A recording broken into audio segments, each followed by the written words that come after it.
misma autoridad para vencer. Porque sucede algo muy interesante aquí. Al momento que salió, se rompió la comunión y el Espíritu salió y rompimos nuestra comunión con Dios. En el momento que te reconoces pecador y dices: soy un pecador, soy el problema, voy a ir al infierno, y tú abres tu corazón y entiendes que la Navidad llegó a tu vida, eso significa que le celebramos Navidad diario. Cada que tú recibes a Jesús en tu corazón, tú recibes la Navidad, las buenas nuevas, y dices: te recibo en mi corazón. El Espíritu penetra de nuevo en ti, y entonces tienes la facultad, la capacidad de luchar contra el pecado. Tienes la facultad, la capacidad para decirle no a la tentación. Tienes la facultad, el poder para caminar en victoria, tomado de la mano de aquel que te ha llamado su hijo, de aquel que te ha limpiado con su sangre. Por eso la Biblia nos llama santos, por eso la Biblia nos llama vencedores, por eso la Biblia nos dice que somos justificados, porque la obra que Él vino a hacer por nosotros es una obra donde Él viene a salvarnos y a comprarnos.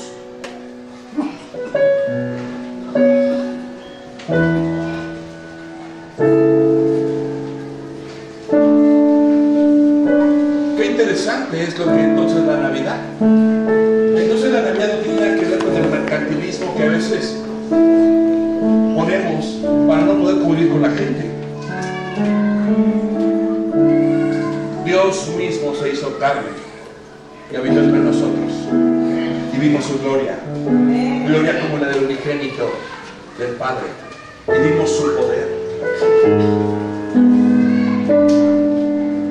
y renunció a su riqueza.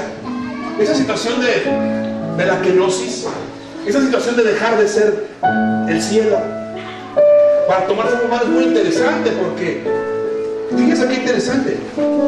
Se hizo pobre, siendo Dios se hizo pobre. Y se hizo pobre, ¿por qué? Porque pidió prestado un lugar para nacer. ¿Y qué lugar, Dios mío? Nace en un pesebre, en medio de estiércol y de bestias. No tenía una casa donde posar. Cuando iba a predicar, pedía una barca prestada. Cuando tenía que entrar a Jerusalén, pidió un asno prestado. Aún cuando murió, pidió prestada la tumba de José de Arimatea. Así que verdaderamente Él dejó todo ahí arriba. Él dejó todo y nos da ejemplo de que seamos gente que aprendamos a vivir de una manera como Dios le agrada, no atado a los lujos, no atado al dinero, no atado a lo que queremos verdaderamente que nos va a dar la felicidad. La gente cree que la felicidad es una mujer, que es el dinero, que son las casas. Pero tarde o temprano te darás cuenta y te desilusionarás, porque las personas no tienen la facultad para hacernos felices. El dinero tampoco tiene esa facultad, porque estamos nerviosos, porque queremos más, porque se acaba algún día. Los coches y las casas nos aburren. Hace unas semanas estuve sentado con un hombre que tiene 5,000 trabajadores a su cargo y creciendo. Y estaba sentado con él en la misma mesa firmando unos papeles, y lo vi y dije: Dios mío, anillo en su mano, un anillo con diamantes, chofer, un Mercedes-Benz. Wow. Mi único pensamiento fue: y va al infierno. De lo único que ese hombre tiene que ser librado es de su dinero, porque su dinero le está estorbando para ver el verdadero camino de salvación. Él podrá pasar una Navidad excelente con comida, pero en su corazón tiene ese hueco que solamente Cristo puede llenar, y que el dinero no ha podido satisfacer ni lo podrá hacer.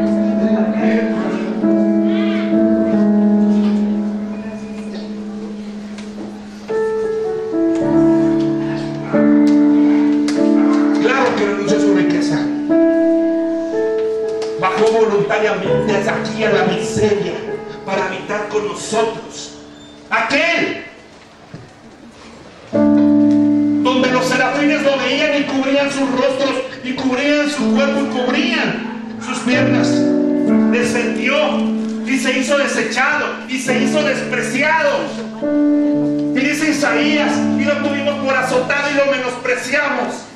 Y es cierto, porque ya la gente, tú le hablas de Jesús y dice, no me importa tu Jesús, tengo tantos problemas que no me interesa lo que tengas que decirme de él. Y hay personas que toman la salvación que Dios les ha regalado, se limpian el sudor y dicen, mira lo que le hago a tu salvación, no me importa. Pisoteo, como dice la Biblia, la sangre de aquel que me limpió y me salvó. Porque no han entendido lo que es la Navidad.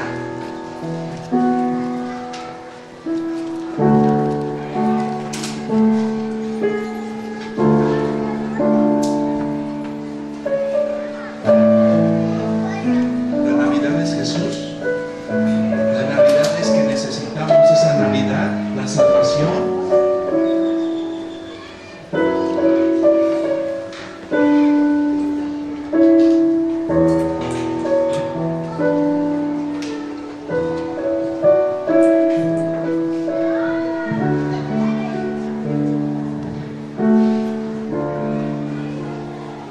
El Señor soberano, el dueño del cielo y de la tierra, se convierte en el esclavo de todos.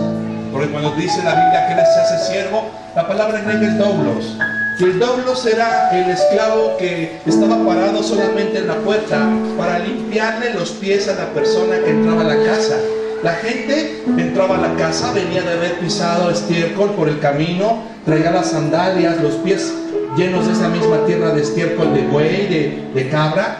Y el doulos era el único siervo más bajo de la casa, que al que entraba, se sentaba, le ponía aceite en la cabeza para refrescarlo por el sol, por el calor, y después le lavaba los pies. Y la persona que se lavaba los pies era una persona bienvenida a esa casa. Pero el esclavo, el doulos, era el que hacía ese trabajo.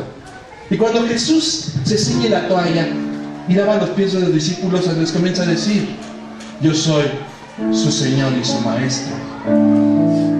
Y les estaba diciendo, ustedes tienen que servirle a los demás como el esclavo más bajo, el doulos. Esa es la esencia del cristianismo. La esencia del cristianismo es que tú renuncies a tu egoísmo y le sirvas a tu esposo, a tu esposa.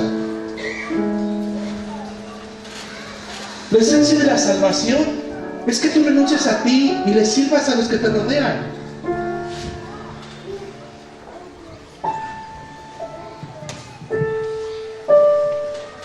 Eso no es todo. Vaya conmigo a Deuteronomio 21:23. Deuteronomio 21:23.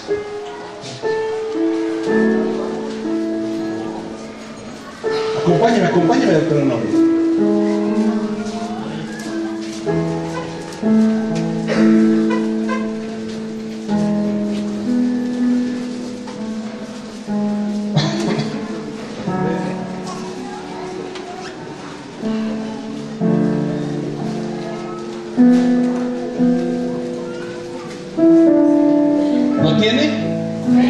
¿Lo tiene? Esto puede parecer un poco fuerte, pero es lo que la Biblia nos dice.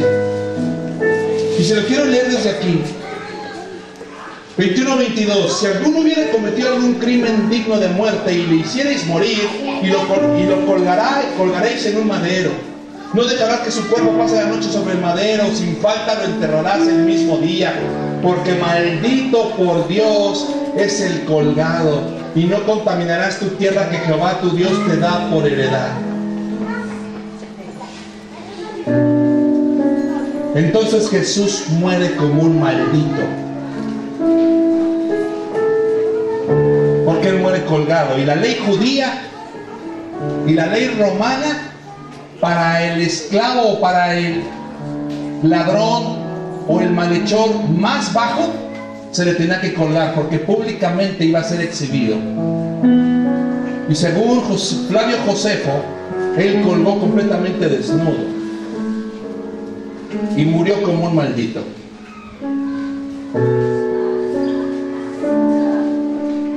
Y es interesante esto. Maldito por lo que los hombres habían hecho o habían dicho de él, no. Maldito porque se había portado mal, no. Él fue acusado injustamente. Como cordero cerró su boca y fue llevado al matadero. Lo estuvieron golpeando, le arrancaban la espalda, le aventaban esputos en la boca. Y esputo es el gargajo con moco. Lo golpeaban, lo menospreciaban, lo señalaban, se burlaban de él, lo hicieron pedazos. Pero eso no fue porque él murió como un maldito. Él muere como un maldito porque ahí en la cruz, que voluntariamente vino,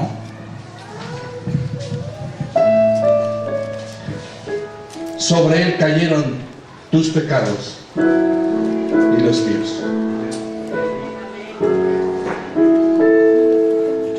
Porque tenía que venir alguien, tenía que venir a cumplir, a satisfacer la justicia de Dios. Y sin muerte, sin sangre no hay perdón de pecados, dice la Biblia. Por tanto, tenía que venir a morir, a ser destruido y crucificado. Y esto es interesante, porque cuando Él está muriendo, el pecado de la humanidad viene sobre Él.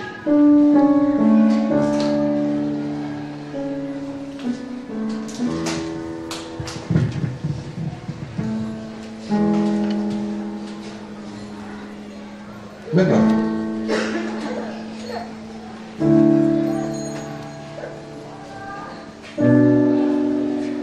Entonces, ¿eso es una chamarra negra? Pásame.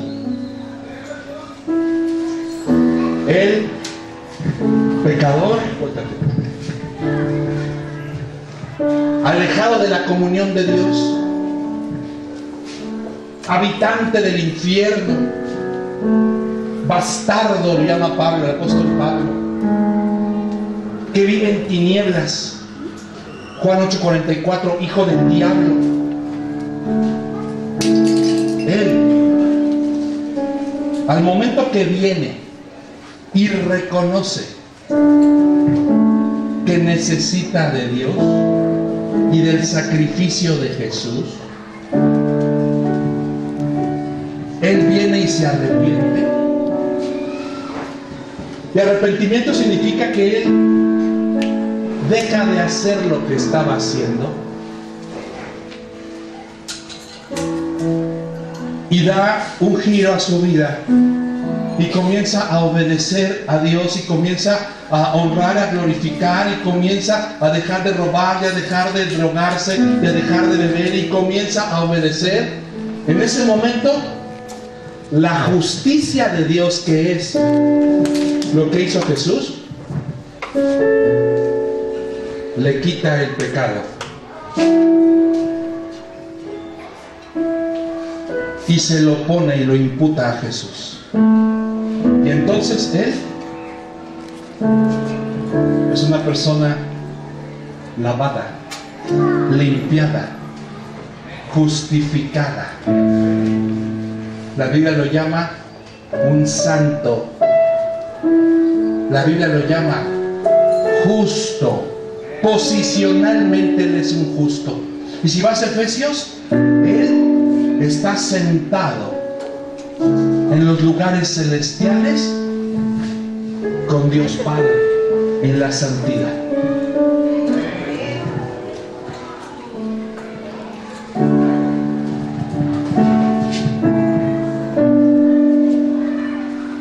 Esa es la obra en la cruz. Por muchos años yo creí otra cosa. Los pastores que les encanta mover la miseria y la culpabilidad de la gente. Las personas llegan a las iglesias culpables y salen de la iglesia sintiéndose igual de culpables, como un sistema religioso católico, donde él tiene que hacer ciertas obras, donde él tiene que estar cada mañana y cada día pidiendo perdón por los pecados que cometió en el pasado. Un día yo entendí de parte de Dios, leyendo la Escritura, que estos pecados me habían sido quitados por Jesús en la cruz, pero que yo tenía que aprender a perdonarme a mí mismo, tenía que aprender a dejar y a creerle a Dios lo que haya hecho por mí en la cruz del Calvario, y comenzar a vivir esta vida de justo y esta vida de santo delante de Dios. ¡Qué duro es! Porque México es un pueblo lleno de culpa. México es un pueblo lleno de autolástima, de pobrecito de mí. No, la obra de Jesús es terrible. La obra de Jesús es inmensamente hermosa. La obra de Jesús no solamente es hermosa, es poderosa para romper maldiciones, para romper enfermedades, para restaurar la vida de aquel que quiere que su vida sea restaurada.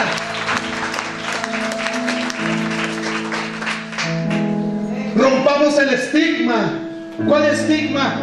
Ese estigma de que de repente me porto mal, ya no eres salvo, ya tienes la condenación. ¿Ya te portaste bien? Yo te perdono, yo soy Dios, otra vez te peleaste con tu esposa, ya no eres salvo, ya eres un pecador y vas al infierno. ¿Ya te vas a portar bien? Sale, hoy sales perdonado a la iglesia, pero mañana no sales perdonado, mañana sales condenado. Eso ni bíblico es. Y te voy a decir por qué. Acompáñame en la Biblia. Abre el texto de Juan. ¿Qué dice la Biblia?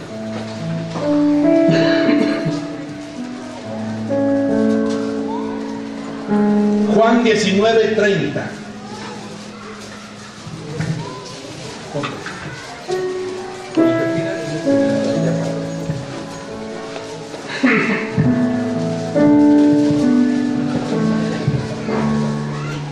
Juan 19:30. ¿Está conmigo? Por eso el griego es tan precioso, el idioma en el que fue escrito la Biblia. Escuche, Juan 19:30. Baja, dame el 25. Ahí. Estaba junto a la cruz de Jesús su madre y la hermana de su madre, María, mujer de Cleofas, y María Magdalena.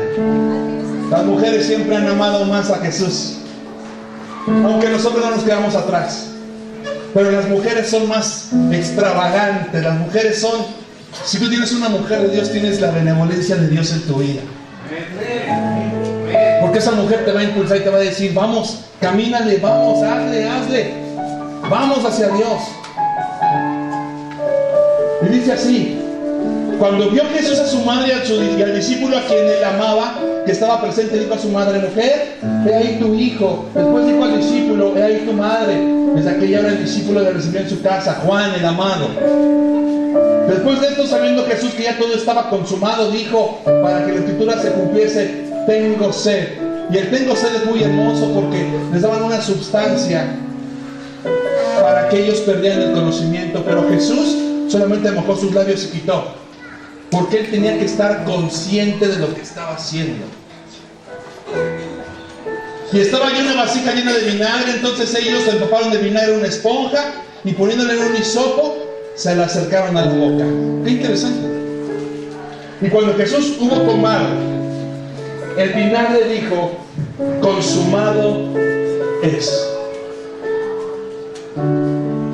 Me di la tarea de buscar esa palabra consumado. Y consumado significa, en el griego, tetelestai. Y el tiempo de esa palabra griega es un tiempo perfecto y es una voz pasiva. ¿Qué significa? Que es algo que ha sido algo que ha sido cumplido. Y ese tiempo perfecto significa que el resultado seguirá para siempre. ¿Qué significa eso? Espérenme. ¿Qué significa eso? Significa que tú habías sido comprado, que tú habías sido tomado por Satanás como esclavo. Y eso me gusta mucho porque esa escena de Gladiador, donde el gladiador viene en una carreta como esclavo, ¿verdad? Y entonces se acerca el que lo compra, y al momento de comprarlo, lo compra para bajarlo de la cárcel, de la carreta. Lo compra para sí. Y al comprarlo, lo hace libre. Ya no eres más esclavo. Ahora eres mi hijo y eres libre. Tetelestai, consumado es. Así que cada persona que venga, cada gente que sepa que en Jesús hay salvación, cada persona, ser humano, niño, joven, que quiera venir a recibir la Navidad en su vida, tendrá que pasar por este proceso. ¿Cuál? Ya no eres esto. Yo te estoy comprando. Eres libre, porque yo te di la libertad de la esclavitud. No eres del diablo, ahora eres libre. Eso es lo que Jesús hace. Tetelestai. Consumado él significa la obra de redención está completa. Y en ese momento, cuando él completa la obra y habiendo inclinado la cabeza, no dice que se murió, dice que él entregó el Espíritu y él mismo se ofreció como ofrenda.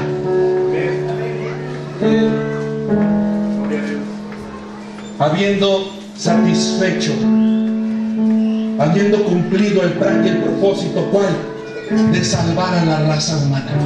Porque por uno habían fallado todos, pues por uno, Jesús, el segundo Adán, todos habían de ser comprados y restaurados para la salvación eterna de cada vida.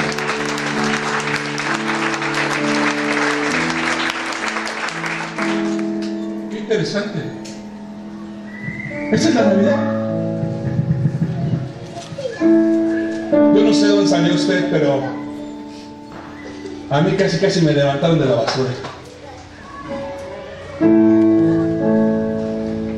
En mi vida empeñada en autodestruirme, con mis propias ideas torcidas, yendo hacia una vida vacía de fracaso económico y de colapso emocional. Ahí se presentó la Navidad a mi vida. Ha nacido un Salvador. Y entonces yo recibo al Salvador y le digo: eres tú lo que yo necesitaba.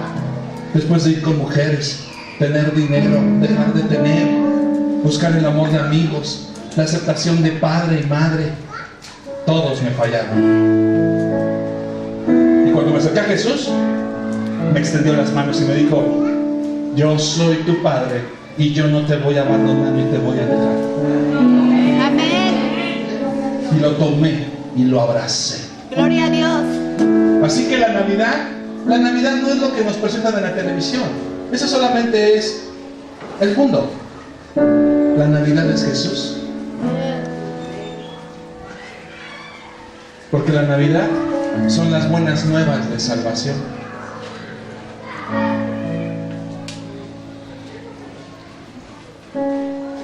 Termino con segunda carta a los Corintios 5:17. Segunda carta a los Corintios 5:17. No te vayas, Rafa, ven. Ponte la chamarra.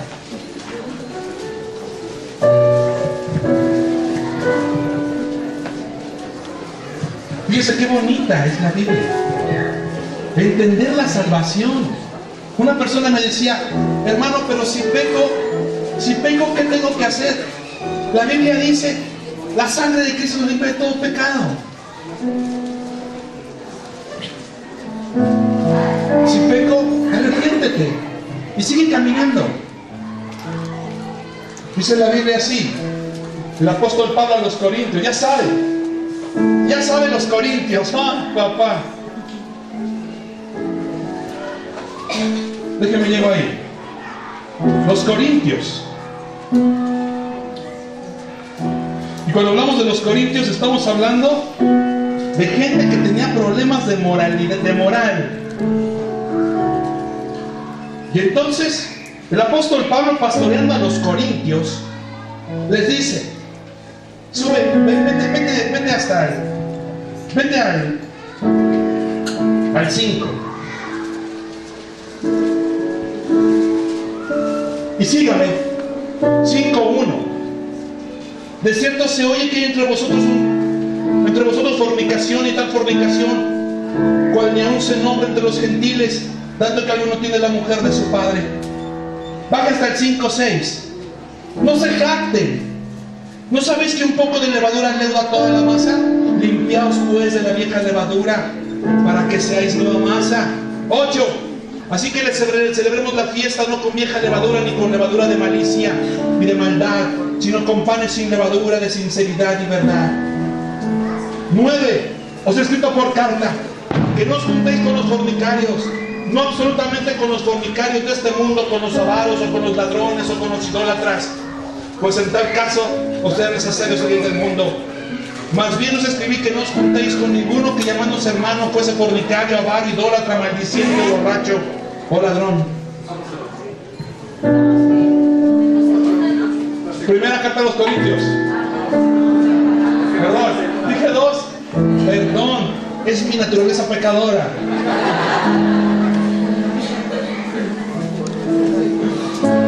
Yo estoy ya acá arrancándome las vestiduras. Primera carta a los Corintios. Y después de que ya leí todo eso, vamos al 6.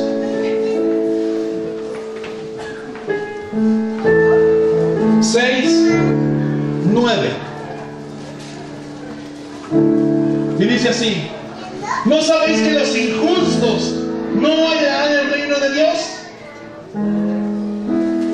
No erréis, ni los fornicarios, ni los idólatras, ni los adúlteros, ni los afeminados, ni los que se echan con varones, ni los ladrones, ni los avaros, ni los borrachos, ni los maldicientes, ni los estafadores heredarán el reino de Dios. Qué interesante.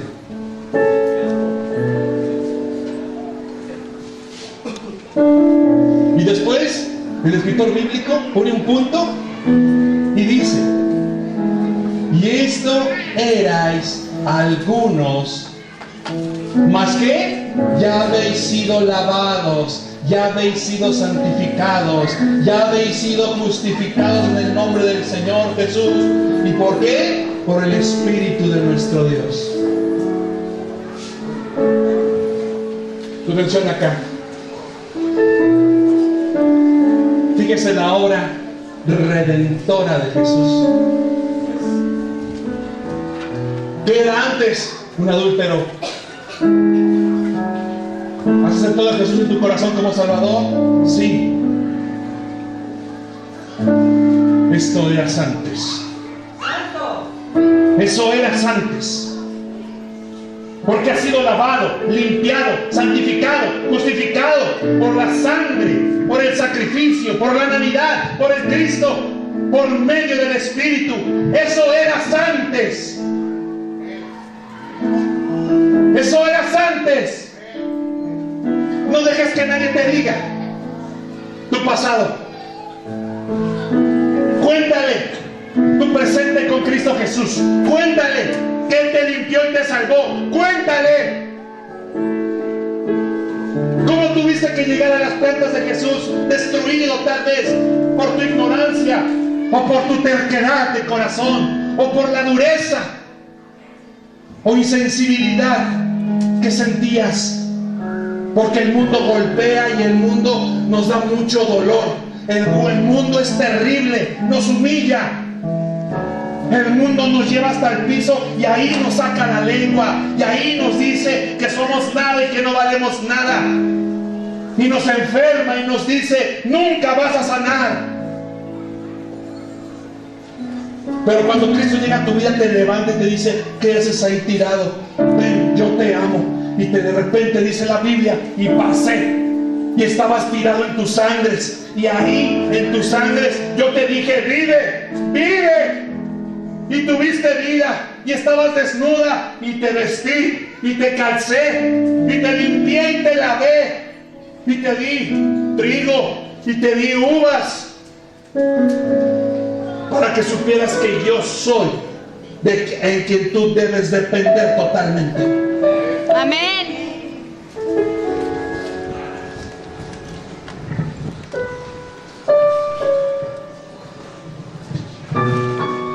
No regreses aquí. Si tú has regresado aquí, entonces tú no has conocido la salvación de Dios.